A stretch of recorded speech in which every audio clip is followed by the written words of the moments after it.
À partir du sketch du porte-montre que tu as créé ou celui que l'on te fournit, tu vas pouvoir faire sa mise en volume.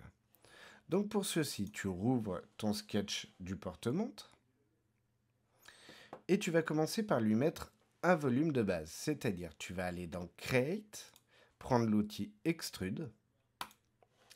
Une fenêtre s'ouvre, tu sélectionnes ton profil et ou avec la souris ou numériquement, tu tapes une valeur de 30 mm. Tu peux alors valider et tu vas maintenant créer un nouveau sketch sur l'avant ici, un sketch d'un rectangle que tu vas ensuite extruder afin d'enlever de la matière et de créer ici une ouverture. Donc pour ceci, tu vas aller dans Construct, Plane at Angle, tu sélectionnes cette arête. Manuellement ou numériquement, tu bouges le plan pour qu'il soit à 90 degrés. Et sur ce plan, tu vas venir créer un rectangle qui part du coin et qui vient... Alors là, je dépasse cette zone claire, puisqu'en fait, je veux que mon rectangle aille plus haut que cette zone. La base de ce rectangle est de 15 mm. Une fois que tu as créé ton rectangle, tu fais Stop Sketch, tu retournes dans Create, Extrude. Tu sélectionnes ton rectangle, que tu vas maintenant tirer vers l'arrière, sur 20 mm. En opération, tu dois être en cut et donc voir cette zone rouge qui enlève de la matière. Si tu es bon, tu fais OK.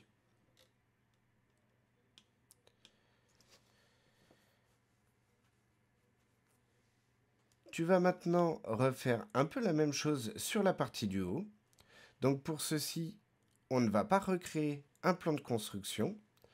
Tu n'as pas besoin puisque une face peut servir de plan de construction. Donc tu vas aller dans Sketch, Rectangle encore, Two Point Rectangle, et tu vas sélectionner cette face-là. Ce coup-ci, ce rectangle, tu vas le faire partir d'en haut à gauche et tu vas le faire de 15 mm de largeur sur 12 de haut. Donc 12 de haut sur 15 de largeur. Et tu fais Entrée. Une fois que tu as fait ça, tu fais Stop Sketch. Tu reprends encore ton outil Extrude. Tu sélectionnes ton rectangle. Et tu peux le tirer afin de couper l'intégralité de l'épaisseur de ta plaque. Tu vérifies bien d'être en opération Cut afin de couper, d'enlever de la matière. Et tu fais OK. Pour le moment, tu peux t'apercevoir qu'on n'a qu'une partie de notre porte-montre. C'est-à-dire qu'on a, par exemple, qu'un pied. Pour avoir de l'autre côté, tu vas venir dans Create, Mirror. Ici, dans la fenêtre Mirror Pattern Type, tu vas sélectionner Body et pas Face. Donc, ça va prendre l'intégralité de notre body. Tu sélectionnes ton body. Dans Mirror Plane, tu cliques sur Select, tu sélectionnes ton plan sur l'axe X ici.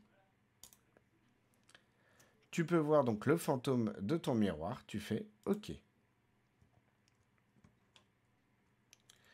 Maintenant, tu vas rajouter en fait ici une branche qui va te permettre de tenir ta montre. Pour ceci, tu vas retourner dans Sketch, tu vas aller prendre un cercle. Ce cercle, tu vas venir le dessiner sur ce plan-là. Hop, comme ceci, de 2 mm. Donc, tu peux voir ton cercle pile sur ce plan. Tu fais Stop Sketch, Create, Extrude. Tu sélectionnes, attention de bien sélectionner les deux profils ici, puisque ta forme est coupée par l'arête du porte-montre. Dans Direction, tu te mets en Two Side. Tu vas tirer le premier côté afin qu'il soit ici aligné avec ton bord. De l'autre côté, tu vas tirer sur 20 mm. Attention ici, tu peux voir que je suis en rouge. Ça veut dire que je suis en opération de cut et non de join comme je devrais être. Tu fais OK et tu as hop, ta branche afin d'accrocher la chaîne. Cependant, pour le moment, alors tu peux cacher ton sketch. Pour le moment, tu as deux bodies. Le body de droite et le body de gauche.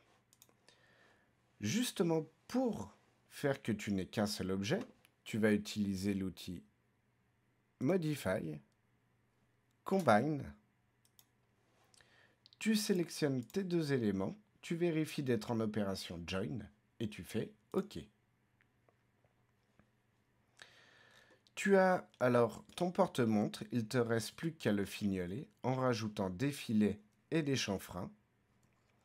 Donc, par exemple, tu vas sélectionner en utilisant l'outil dans Modify Filet, cette arête, celle-ci, et celle qu'il y a de l'autre côté. Tu vas mettre un rayon de 7 mm. Tu fais OK. Tu vas ensuite reprendre un outil filet, sélectionner ces arêtes-ci,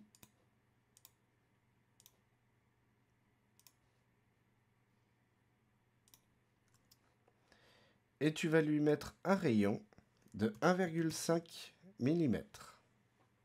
OK. Il te reste un dernier élément, le chanfrein. Donc, Modify chanfrein. Et tu n'as plus qu'à sélectionner les arêtes qui composent le tour de ton objet.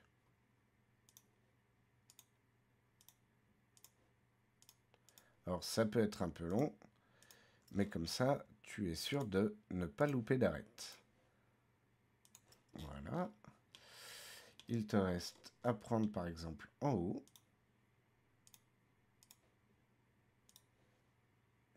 Ici, ici.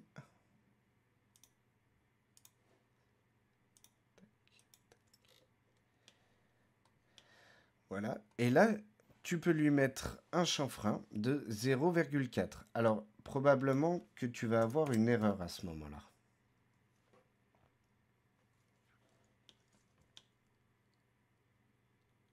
Eh ben non, c'est bon. Comme je n'ai pas sélectionné d'arête en trop, par exemple par ici, je n'ai pas de problème, c'est très bien. Tu peux faire alors OK et sauvegarder ton porte-montre.